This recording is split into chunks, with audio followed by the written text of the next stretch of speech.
Paravur government girls higher secondary സ്കൂളിൽ മുസ്രിസ് കവി സമ്മേളനം സംഘടിപ്പിച്ചു. ബിനാഷ ടീച്ചർ സമ്മേളനം ഉദ്ഘാടനം ചെയ്തു. പറവൂർ മുസ്രിസ് കവി സമ്മേളനം. പറവൂർ എന്ന നാടിനെ കുറിച്ച് നിങ്ങൾക്ക് എല്ലാവർക്കും അറിയാം. ഒരുപാട് സാംസ്കാരിക പൈതൃകമുള്ള ഒരു നാടാണ് പറവൂർ. ഒരുപാട് പ്രധാനപ്പെട്ട കവികളും സാഹിത്യകാരന്മാരും ചരിത്രകാരന്മാരും സാമൂഹിക പ്രവർത്തകന്മാരും ഒക്കെ ഉണ്ടായിട്ടുള്ള ഒരു മണ്ണാണ് ഈ പറവൂർ എന്ന് പറയുന്ന മണ്ണ്. എനിക്ക് തോന്നുന്നു ഞാനൊരു പറവൂരുകാരിയാണ് അല്ലെങ്കിൽ കിടാമംഗലംകാരിയാണ് എന്ന് പറയുമ്പോൾ എല്ലാവരും പറയാറുണ്ട് ആ നാടിന്റെ ഗുണമായിരിക്കാം എന്നിലുള്ള എഴുത്തിനോടുള്ള വാസന, കലകളോടുള്ള വാസന എന്ന്. നമ്മുടെ ഈ സ്കൂള് 100 വർഷം പിന്നിട്ട ഒരു ചരിത്ര പാരമ്പര്യമുള്ള സ്കൂളാണ്. ഈ സ്കൂളിന്റെ ഈ മുറ്റത്ത് ഇതുപോലെ 100ഓളം കവികൾ വിവിധ ദേശങ്ങളിൽ നിന്ന് വന്ന് അവരുടെ സ്വന്തം രചനകൾ അവതരിപ്പിക്കുമ്പോൾ തീർച്ചയായും ഇവിടുത്തെ മണ്ണ് പുളകിതയാകുമെന്ന് എനിക്ക് ഉറപ്പുണ്ട്. കവികൾ എല്ലാ കാലത്തും എല്ലാവരുടെയും മനസ്സിൽ ജീവിക്കുന്നവരാണ്. നമ്മുടെ സമൂഹത്തിന് നേരെ പിടിച്ച കണ്ണാടിയാണല്ലോ സാഹിത്യം. അതുകൊണ്ട് തന്നെ ഓരോ കാലഘട്ടത്തെയും അടയാളപ്പെടുത്താൻ അവർ അവരുടെ സർഗശേഷിയായ കവിതയെ ഉപയോഗപ്പെടുത്തുന്നു. ആശാന്റെ കവിതകളും ചങ്ങമ്പുഴയുടെ കവിതകളും വയലാറിന്റെ കവിതകളും എല്ലാം നമ്മൾ പഠിച്ചിട്ടുണ്ട്, വായിച്ചിട്ടുണ്ട്, ആസ്വദിച്ചിട്ടുണ്ട്.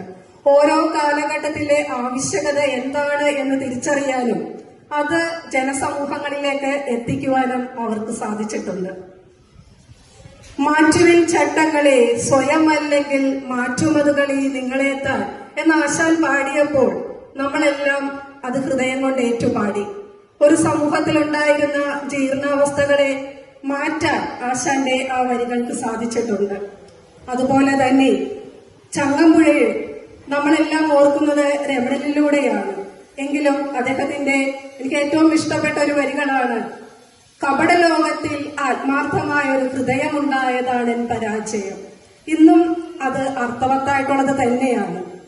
അതുപോലെ തന്നെ ഓരോ കവികളും അവരുടെ വാക്കുകൾ കൊണ്ട് ഈ സമൂഹത്തെ അടയാളപ്പെടുത്തുകയാണ് ചെയ്തിട്ടുള്ളത്.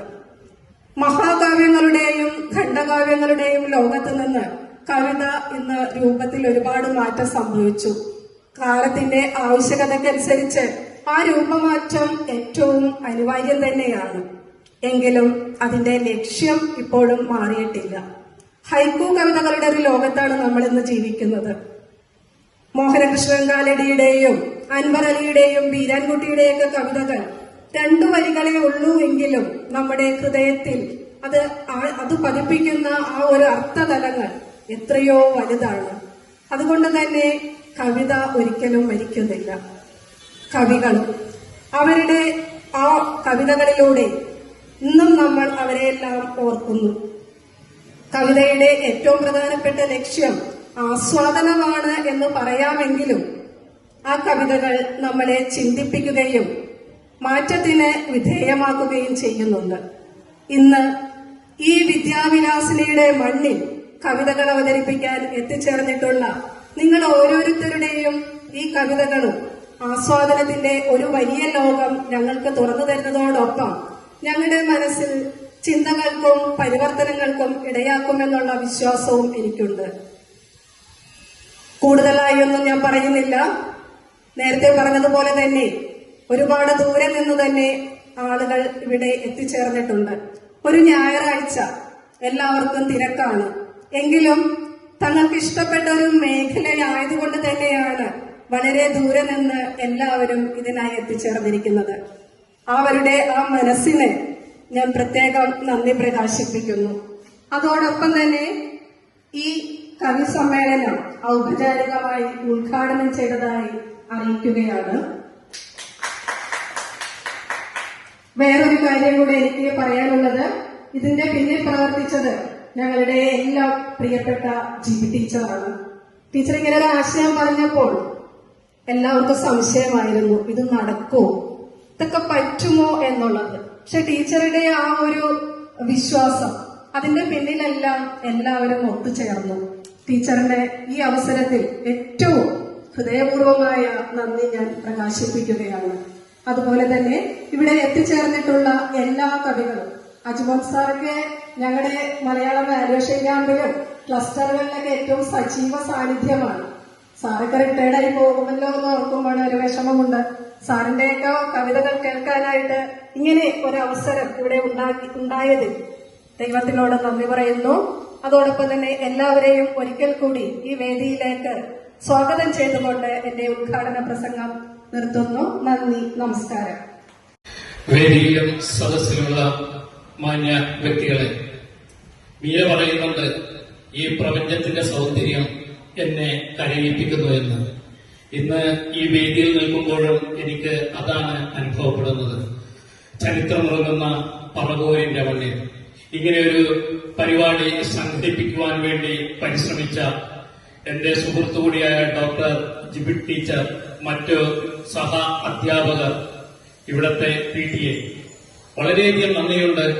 കേരളത്തിൽ തന്നെ ഇന്ത്യയിലെ തന്നെ ഭാഗങ്ങളെ നമ്മൾ നോക്കുകയാണെന്നുണ്ടെങ്കിൽ ഇങ്ങനെയൊരു സദസ് ഒരു സ്കൂൾ ആദ്യമായി സംഘടിപ്പിക്കുന്നത് ഇവിടെയായിരിക്കും എന്നാണ് എന്റെ ഒരു കാഴ്ചപ്പാട്. ഇന്ന് ഞാനെന്റെ വാക്കുകൾ അധികം നീട്ടുന്നില്ല. 2 വാക്കുകളാണ് ജിബിറ്റ് ടീച്ചർ പറയാനായിട്ട് അനുവദിച്ചിട്ടുള്ളത്. നിങ്ങൾക്കറിയാം, സർഗാത്മക സമൂഹത്തിന്റെ കൊടുക്കൽ വാങ്ങലുകളിൽ വളരെയധികം സംവേദന ശേഷി, സംവാദ സാധ്യതകളുള്ള ഒരു ഇടമാണ് കവിത. നമുക്കറിയാം, മഹാകാവ്യം എഴുതാതെ കവിയായി മാറിയ കുമാരനാശാൻ, തുഞ്ചത്തെഴുത്തച്ഛന് ശേഷം കേരളം കണ്ട മഹാകവിയായ ശ്രീനാരായണ ഗുരുവെ ആരും കവിയായി അംഗീകരിച്ചിട്ടില്ല. പക്ഷേ തുഞ്ചത്തെഴുത്തച്ഛന് ശേഷം കേരളം കണ്ട മഹാകവിയായിരുന്നു ശ്രീനാരായണ ഗുരു.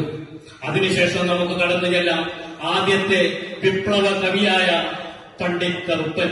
അങ്ങനെ ഒട്ടനവധി നമ്മുടെ നവോത്ഥാന നായകർ കവിതയിലൂടെയാണ് ഈ ദേശത്തിനെ നവോത്ഥാനത്തിലേക്ക് നയിച്ചത്. ആ കവികളെ എല്ലാവരെയും സ്മരിച്ചുകൊണ്ട് നമുക്ക് ഈ വേദി ഇവിടെ ആരംഭിക്കാം. അതിനുള്ള എല്ലാ ആശംസകളും നേർന്നുകൊണ്ട് ഞാൻ എന്റെ വാക്കുകൾ ഉപസംഹരിക്കുന്നു. നന്ദി, നമസ്കാരം.